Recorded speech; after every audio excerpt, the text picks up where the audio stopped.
अस्सलाम वालेकुम नाज़रीन, सिंध राउंड अप में भलीकार मां आहियां रोशनी मेमून। नाज़रीन, सभ खां पहिरीं ख़बर शामिल कंदासीं। अवांखे ॿुधाईंदासीं त असां सिंधूअ जा वारिस आहियूं जे नारे हेठि सिंध एकता जे रंगनि में रंगजण लॻी आहे। अवांखे ॿुधायूं पिया त तयारियूं जारी आहिनि। मुख़्तलिफ़ हंधनि ते सक़ाफ़ती शयुनि जो विकिरो बि तेज़ थी वियो आहे। मच कचहरियुनि जो सिलसिलो बि जारी आहे। मुख़्तलिफ़ शहरनि में तक़रीबनि जो सिलसिलो जारी आहे। वधीक तफ़सील मालूम कंदासीं। मटियारी खां अल्ताफ़ मेमून वीडियो लिंक ते मौजूद आहे। जी अल्ताफ़, छा तफ़सील आहिनि? बिल्कुल सिंध समेत मटियारी ज़िले में एकता ईद जा जश्न जारी आहिनि। एकता ईद जा ॾींहं जीअं जीअं वेझो अची रहिया आहिनि तीअं तीअं तयारियूं बि ज़ोर वठी रहियूं आहिनि। कावश ऐं केटीएन पारां 80 सिंधो जा वारसायुनि जे सर हेठि ऐलानियल एकता ईद जेका पहिरीं डिसंबर ते मल्हाई पई वञे, उन जूं भरपूर नमूने सां तयारी कई पई वञनि। जेका सिंधी क़दीम सक़ाफ़त आहे, अजरक टोपी समेत जेके सक़ाफ़ती वेस आहिनि, उन्हनि जी ख़रीदारी तेज़ थी वई आहे। ख़रीदार जेके दुकाननि ते रश नज़र अची रही आहे। जेके हुनरमंद आहिनि, वापारी आहिनि, जेके सॼो साल एकता ईद जो इंतज़ार कंदा आहिनि, उन्हनि जे चेहरनि ते बि मुरकू नज़र अची रहियूं। तइलीमी इदारनि में जेके आहिनि उहे प्रोग्राम मुनक़िद कया पिया वञनि। मुख़्तलिफ़ सियासी समाजी तंज़ीमूं सिविल सोसाइटी पारां जागरता रैलियूं कढी जेको आहे सो अवाम खे एकता ईद भरपूर नमूने सां मल्हाइण जी जेको आहे सो अपील कई पई वञे। अॼु हाल में जेको मुख़्तलिफ़ सियासी समाजी तंज़ीमुनि पारां जेका आहे एकता जागरता रैली कढी वई। रैली शहर जे मुख़्तलिफ़ इलाइक़नि जो गश्त करे कावश ऑफिस पहुती, जिते अॻवाननि जेको चयो त एकता ईद असांजो क़ौमी ॾींहुं आहे, जेके भरपूर नमूने सां मल्हाईंदासीं। क़ौमी ईद तौरु जेको आहे सो एकता ॾींहं खे मल्हाइण जो अज़म वरजायो वियो। एकता ईद जा जश्न पूरी सिंध में जारी आहिनि। मटियारी ज़िले में मुख़्तलिफ़ इलाइक़नि में रैलियूं मच कचहरियूं करे जेको आहे सो अवाम में आगाही जागरता मुहिम पैदा हलाई पई वञे। एकता ईद जेका आहे उहा भरपूर नमूने सां मल्हाइण जो अज़म वरजायो वियो आहे। मुख़्तलिफ़ जेको धरती सां मोहबत जा सिंध सां मोहबत जा अनोखा इज़हार नज़र अची रहिया आहिनि। ठीकु आहे, वॾी महिरबानी नाज़रीन। मटियारी खां अल्ताफ़ मेमून तफ़सील ॾिना आहिनि। अवांखे ॿुधायूं पिया असां सिंधूअ जा वारिस आहियूं जे सिरे हेठि सिंध एकता जे रंगनि में रंगजण लॻी आहे।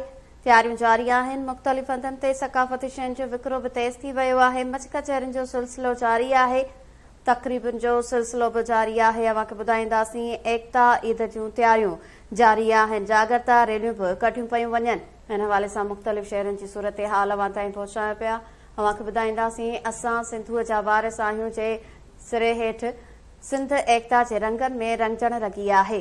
इन हवाले सां मीरपुर भठोरो खां आकाश ज़हूर वीडियो लिंक ते मौजूद आहे। जी आकाश, छा तफ़सील आहिनि? जी कावश ऐं केटीएन पारां असां सिंधू जा वारस आहियूं जे सिरे हेठि 1 डिसंबर ते मल्हाइजंदड़ एकता ॾियारे जे हवाले सां अॼु मीरपुर भठोरो लॻे ॻोठ अमन खान ज़ोर जे फ्यूचर लीडरशिप स्कूल में शानदार एकता जी तक़रीब मुनक़िद कई वई आहे। हिन एकता तक़रीब में शागिर्दनि, टीचर्स, वालिदीन समेत आसपास जे माण्हुनि, सियासी समाजी दुरियन वेस वॻा पाए, अजरकूं ओढे, टोपियूं पाए हिन तक़रीब में शिरकत करे तक़रीब खे चार चंड लॻाए छॾिया आहिनि। तक़रीब में शागिर्दनि ऐं शागिर्दियाणियुनि पारां क़ौमी गीतनि ऐं शहरनि ते टेबलोस पेश करे हिते जेको सो भरपूर दाद वसूल कयो वियो आहे।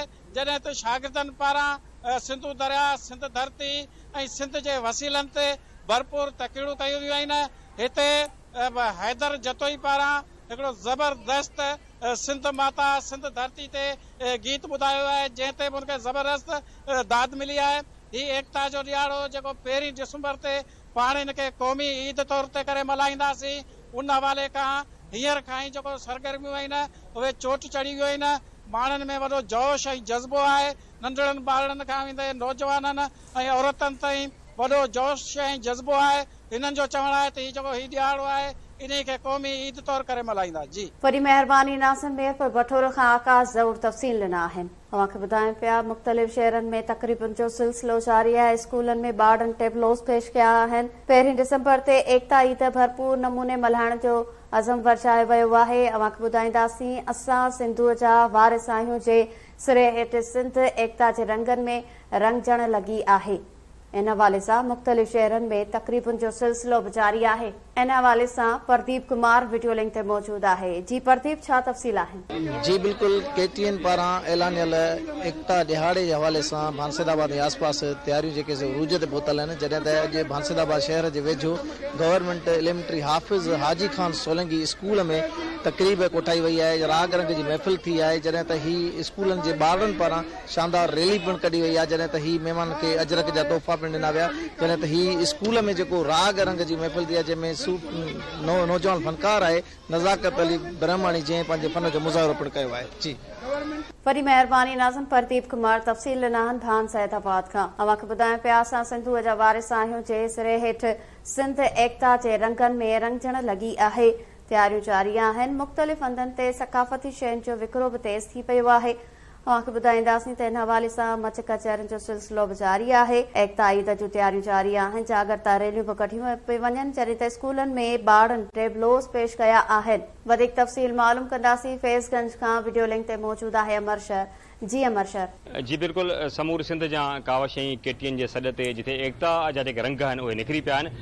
उन साॻी तरह फैज़गंज तालुके जे अंदर भी जेका एकता है उन जूं तैयारियूं जेके आहिनि उहे उरूज ते पहुची वियूं आहिनि ऐं मुख़्तलिफ़ जेके प्रोग्राम उहे तरतीब ॾिना पिया वञनि। अॼु बि मेन प्राइमरी स्कूल पक्काचांग मां सभी ॿारनि हिकिड़ी रैली कढी आहे। एकता जी जागृता रैली कढी आहे जिन सिंधी अजरक टोपी ऐं सक़ाफ़ती वेस पाए ऐं KTN कावश सां गॾिजी जेका एकता ईद है उन मल्हाइण जो वचन पर वरजायो है।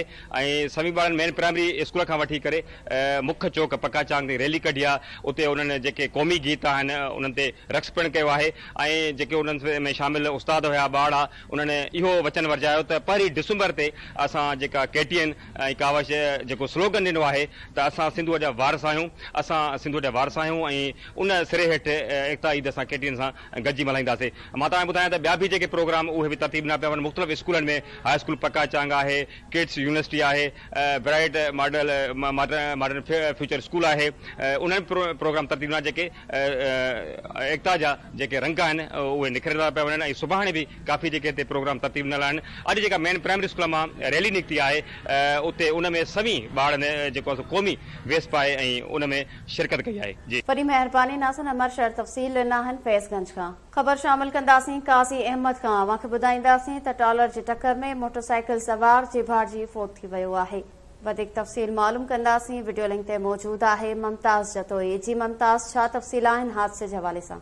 अजी काज़ी में शहर 12 बाईपास रोड ते तेज़ रफ्तार ट्रायलर जो मोटरसाइकिल के टक्कर लगण के नतीजे में 50 वरनि जो शफी मोहम्मद जरदारी वेठल ॻोठ घंटा लॻ सकरंड मौके ते अची बाढ़ जी फोती जो लाश एधी एम्बुलेंस ज़रिए तालका अस्पताल काज़ी में मुंतकिल कयो वियो, जिते ज़रूरी कार्रवाई बाद लाश वारसनि हवाले कयो वियो, जितां एधी एम्बुलेंस ज़रिए फोती जो लाश ॻोठ पहुचण ते संदसि घर में कोहराम। ठीक है, वरी मेहरबानी नाज़िम। मुमताज़ जतोई तफ़सील ॾिना आहिनि काज़ी अहमद खां।